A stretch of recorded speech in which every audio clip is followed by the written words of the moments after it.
गाड़ी फंसी है। अरे क्या फंसी है देखो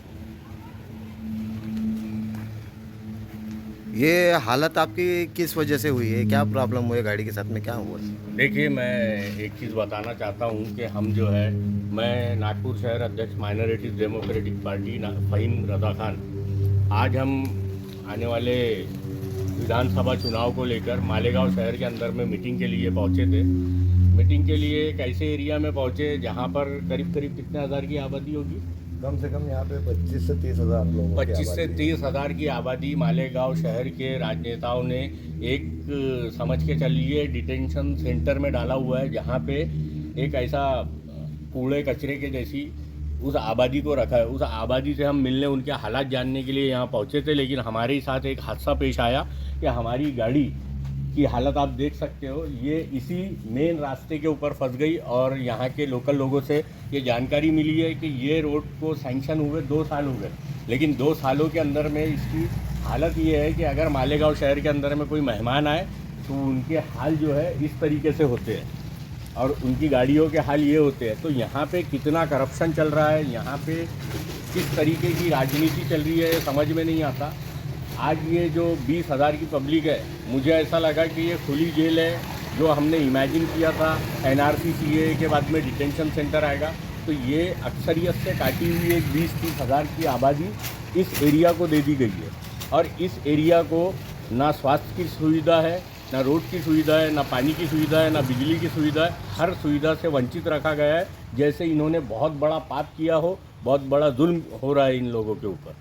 अब आप यहाँ के जो लोकल है उनसे यहाँ के हालात का जायज़ा ले सकते हैं और साथ में उनके भी हालत का जायज़ा ले सकते हैं। इन्होंने हमारी हेल्प करी ये फंसी हुई गाड़ी को निकालने के लिए। इस बस्ती का नाम बताइए और फिर अपना नाम बताइए, और इसको लेकर के ये हालत किस तरीके से है, और इस पे जो आपके जो कॉरपोरेटर लीडर है उसका उनका क्या है विचार है?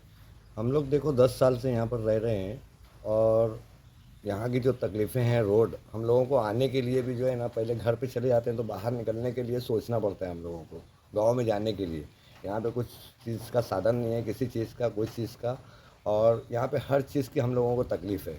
हम लोग जा कर के आवाज़ उठाते हैं तो यहाँ के लीडर वगैरह कॉरपोरेशन में ये वो यहाँ के जो कामगार हैं उनके हाथ पांव जोड़ कर भी हम लोग बुलाते हैं कचरा वगैरह उठाने के लिए, सफाई करने के लिए, तो कोई हम लोगों की सुनवाई नहीं है। क्या जिम्मेदार है आपके लीडरों का यहाँ का, जो आपसे वोट मांगने के लिए आते हैं? यहाँ के जो दादा भूसे साहब हैं वो भी उनके एरिया में जैसे वो भी जातिवाद के हिसाब से यहाँ पे हम लोगों की मुस्लिम आबादी ज़्यादा है, इसलिए हम लोगों की तरफ कोई देख रेख नहीं होती है। और उनके एरिया में जाओ तो देखो साफ़ सफाई वगैरह, एक कूड़ा नहीं मिलेगा और हम लोगों को कचरे में रखा गया है। हम लोगों को भी कचरा समझ के यहाँ पर रखा गया है। तो आपने कभी इन पॉलिटिशियन लोगों से क्या कभी इस बारे आपका में कोई बात नहीं की है मुस्लिम क्या? और कोई मुस्लिम लीडर मुस्लिम नहीं है? लीडर भी जो हैं हम लोगों की कोई देख रेख नहीं करते। हमको गांव में से उधर से निकाल के इस तरफ फेंक दिया गया है। जैसे हमारे मुफ्ती इस्माइल साहब हैं, MLA साहब, उनके पास भी हम लोग कई बार अपनी जो परेशानियां लेकर के गए, मगर बस वो भी हम लोगों को इसी तरीके से टाल देते हैं कि भाई हाँ करते हैं, हाँ करते हैं। आज हम लोग तकरीबन 10 साल से यहाँ से परेशान हैं और हम लोगों को किसी चीज़ की भी सुविधा नहीं है। ऐसा लगता है कि हम लोग जहन्नुम में आकर के पड़े हुए हैं।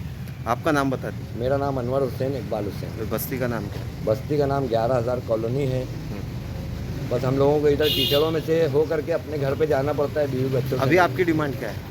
अभी हमारी है भाई, हम लोगों को यहाँ पे सहूलत दी जाए, हमारे रोड वगैरह बन जाए, हम लोग अपने घर पे सुकून से पहुँच सकें। ज़्यादा रात हो जाती है, रात के 8 बजे के बाद से हम लोगों को डर महसूस होता है। यहाँ पे कुत्ते वगैरह इतने ज़्यादा हैं, हम लोगों की जान अभी को अनवर खतरा भाई है। ये बताइए, अभी विधानसभा इलेक्शन आ रहे हैं तो अभी लीडर लोग आपके पास में आएंगे, हाँ। तो आपको बड़े बड़े वादे करेंगे, तो उसके लिए आपकी क्या तैयारी है, क्या मैसेज देना चाहेंगे? नहीं, हम लोग इनके पास जब खाली वक्तों पे गए तो इन्होंने कोई हमारा सुनवाई नहीं करी, तो अब इस वक्त हम लोग उनके लिए क्या कर सकते हैं।